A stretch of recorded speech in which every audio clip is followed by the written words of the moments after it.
نحمده ونصلي على رسوله الكريم أما بعد فأعوذ بالله من الشيطان الرجيم بسم الله الرحمن الرحيم وما أرسلناك إلا رحمة للعالمين অধ্যক্ষরা যেটা আমার সামনে উপস্থিত আছেন মুরব্বিয়ানে আইসাম, আমার প্যারা হাজিরিন ও আমার শ্রদ্ধাভাজন শিক্ষক মণ্ডলী, আমার সামনে উপবিষ্ট আছেন আমার প্রাণপ্রিয় ছাত্র ভাইয়েরা, সকলকে আমি আমার আন্তরিক মুবারকবাদ সালাম জানাচ্ছি।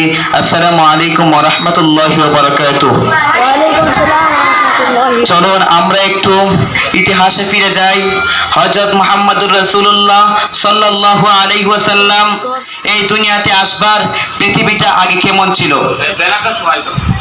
চারিদিকে অন্ধকার ছিল, মানুষ মানুষকে খেত, মেয়ে সন্তানকে জীবন্ত কবর দিত, মানুষ মানুষকে খেত, মেয়ে সন্তানকে জীবন্ত কবর দিত, দাস দাসীর কোনো মর্যাদা ছিল না, দুর্বলদের উপর শক্তিশালীরা অত্যাচার করত। ঠিক সেই সময়ই মক্কার বুকে জন্ম নিলেন অলৌকিকতায় আমাদের প্রিয় নবী হযরত মুহাম্মদুর রাসূলুল্লাহ সাল্লাল্লাহু আলাইহি ওয়াসাল্লাম। তিনি এলেন দুনিয়ার অন্ধকার দূর করতে, মানুষকে আল্লাহ তাআলার একাত্মবাদ শেখাতে, ন্যায় ও সত্য প্রতিষ্ঠা করতে। আমি শুরুতে যে আয়াতে কারিমা পাঠ তেলাওয়াত করেছি, ওয়ামা আরসালনাকা ইল্লা রাহমাতাল লিল আলামিন, আল্লাহ তাআলা বলেন ওয়ামা আরসালনাকা ইল্লা রাহমাতাল লিল আলামিন, আমি আপনাকে পাঠাইনি ওহে নবী, আমি আপনাকে পাঠাইনি শুধু সমগ্র জগতের জন্য রহমত ছাড়া। জোরে বলুন না সুবহানাল্লাহ। হে মুসলিম উম্মাহ, আমাদের নবীজির জন্য আজ আমরা ইসলাম পেয়েছি, বলুন না ঠিক না? তিনি আমাদের শিখিয়েছেন আল্লাহ এক, তার কোনো শরীক নেই, সাদা কালো ধনী গরিব আরব অনারব সবাই সমান।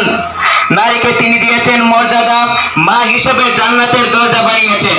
অনাথের প্রতি মমতা, প্রতিবেশীর প্রতি দয়া, সমাজে ন্যায় ও সুষ্ঠ তিনি প্রতিষ্ঠা করেছেন, বলুন না ঠিক না? কিন্তু আফসোস লাগে আজ কিছু লোক আছে যারা ঈদে মিলাদুন নবীকে নিয়ে কটাক্ষ করে। আজ আমাদের এই ঈদে মিলাদুন নবীকে নিয়ে কটাক্ষ করে। তারা বলে দুই ঈদ ছাড়া আর কোন ঈদ নাই, তাহলে শুক্রবার তো দুই ঈদের চেয়ে উত্তম। তারপরে বলে ঈদে মিলাদুন নবী সাল্লাল্লাহু আলাইহি ওয়াসাল্লামের কথা কোথায় আছে? চলুন একটু দূরে ফিরে যাই। হাদিস শরীফে ইরশাদ হয়েছে, ইন্না হাযা ইয়াউমুন জাআতুল্লাহি ঈদান লিলমুসলিমিন, নিশ্চয় এই দিন জুমা আল্লাহ মুসলমানদের জন্য ঈদ বানিয়েছেন।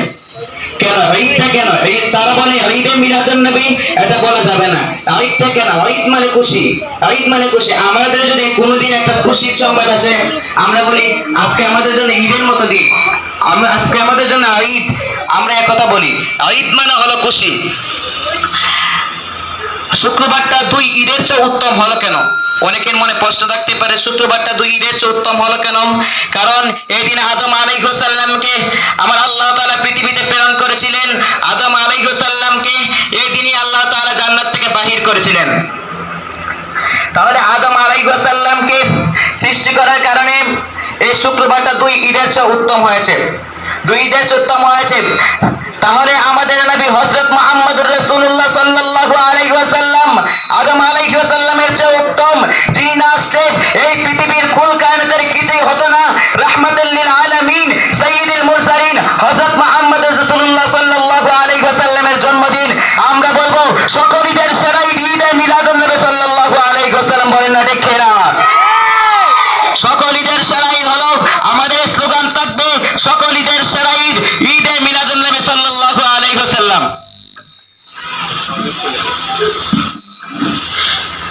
নবীজির বিরোধিতা করা মানেই গোটা মুসলিম জাতির বিরোধিতা করা, বলেন না ঠিক না? নবীজির কটাক্ষ করা মানেই ইসলামের আলোকে নিভিয়ে দেওয়ার চেষ্টা করা, বলেন না ঠিক না? নবীজির অসম্মান করা মানেই গোটা দুনিয়ার আলোকে নিভিয়ে দেওয়ার চেষ্টা করা, বলেন না ঠিক না? শুনে রাখো, নবীর ইজ্জত রক্ষাই প্রতিটি মুমিনের ঈমানের অঙ্গ।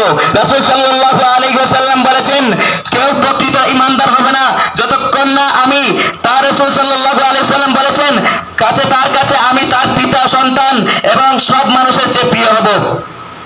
তাহলে যারা নবীকে অপমান করে তারা আসলে নিজেদের ঈমানকে বিক্রি করে দেয়। আমরা কোনোদিন নবীর অসম্মান মেনে নিব না।